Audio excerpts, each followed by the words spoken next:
Hello, and welcome to the Kathleen Spracklin podcast.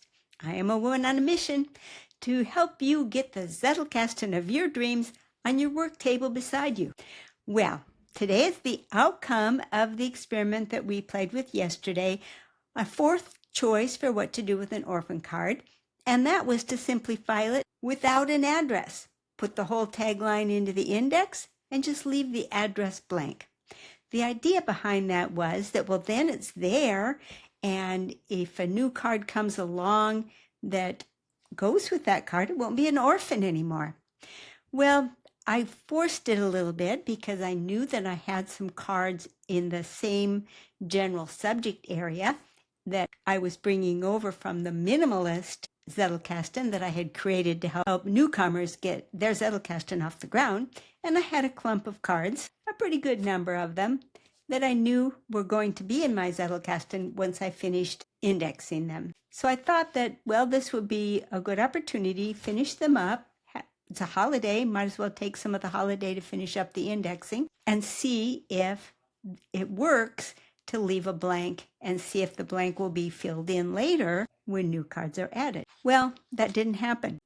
I finished all the indexing and no card claimed this card. So what options do I have left? Let's take a look at what it looks like over in the down-facing camera, and we'll go over some of the possibilities. See you over there. Of all of these cards that I finished indexing, the best match was still the one that showed up when I was adding this new tagline to the index without a card number. It sat right next to this one, strive for ideals, don't measure by them. Identify business intangibles so they can be measured. So these two cards have measuring in common. They're both business cards. And at the time yesterday, I said, well, if I didn't know there were more cards coming along that might be a better match, I'd be happy to have this be the match. Well, when they went through the rest of the cards, there was no better match than this.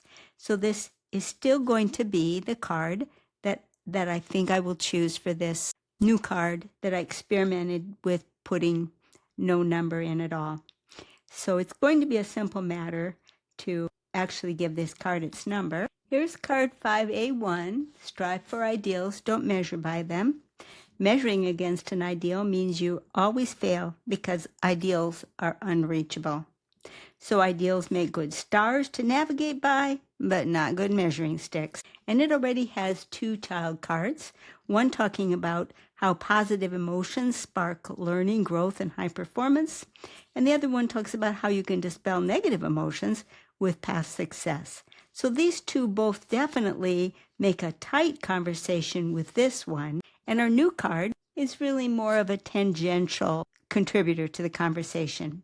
It's not tightly about the value of using goals rather than ideals as a way of measuring, but does have a measuring involved, and it's at least has some connection there. And I'm a strong believer in the value of having a card become connected in your Zettelkasten, even if it's a loose link, rather than letting it sit either in an incubator box forever, waiting for something to come along to go with it, or else putting it into a category that you declare where it's the only thing in the category. But before we abandon this experiment, let's talk about another way that you could deal with this card, which is to use what's called an XREF. XREF stands for external reference. It's not generally used for main cards, but it certainly could be used for a main card.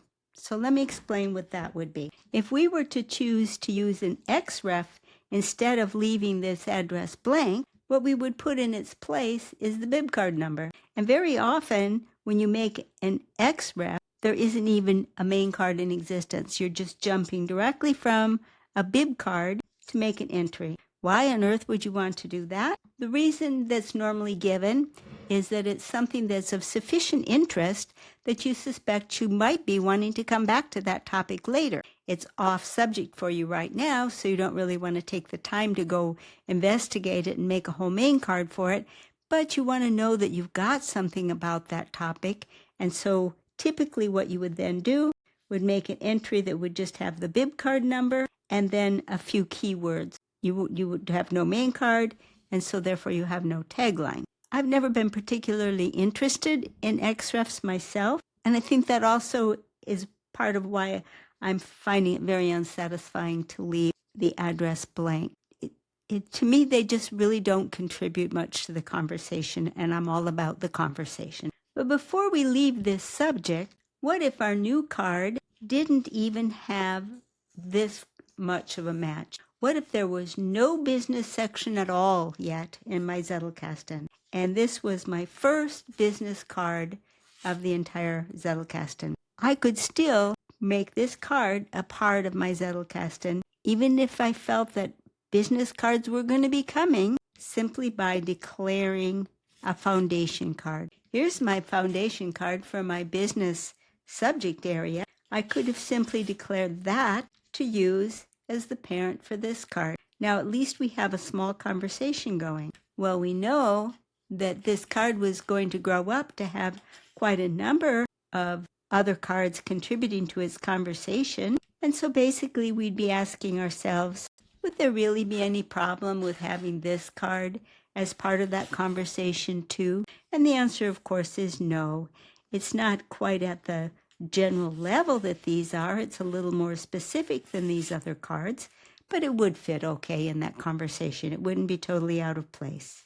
And then it would not be an orphan. If later on, and it still might happen, if we later get a topic that's more specific about business intangibles themselves, well, then we'll just link to this card, and it will still be a part of that conversation when the matching cards come along. But my choice, or I should say rather, this card's choice, is to have this card for its parent, and I'm going to add it to this directory card. Okay, so here it is. It has its new card number, and it now participates in this conversation. I have one step left to do to clean this up. I have to go back to each of the key words in the tagline and fill in the address. Okay. So here it is under measured. I've come back and cleaned it up under business. And finally, I added it back to identify in intangibles under the letter I. Well, bottom line, I think the best thing to do with a card is file it properly as soon as possible. I sometimes build up a pretty good backlog of cards that I haven't filed, and when I get busy, they do hang around for a while. But I am making a New Year's resolution to file the cards I create, preferably the day I create them.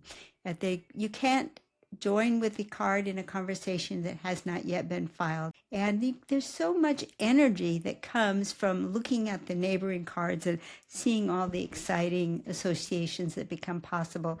And even when I'm not finding a match, reading some of the taglines from the cards that were already there, it's like, oh, I remember that card. I remember that one. And it's just fun. So the only reason I don't do it is sometimes I'm pressed for time. But I think it's definitely worth doing if at all possible. Talk to you later. Bye-bye.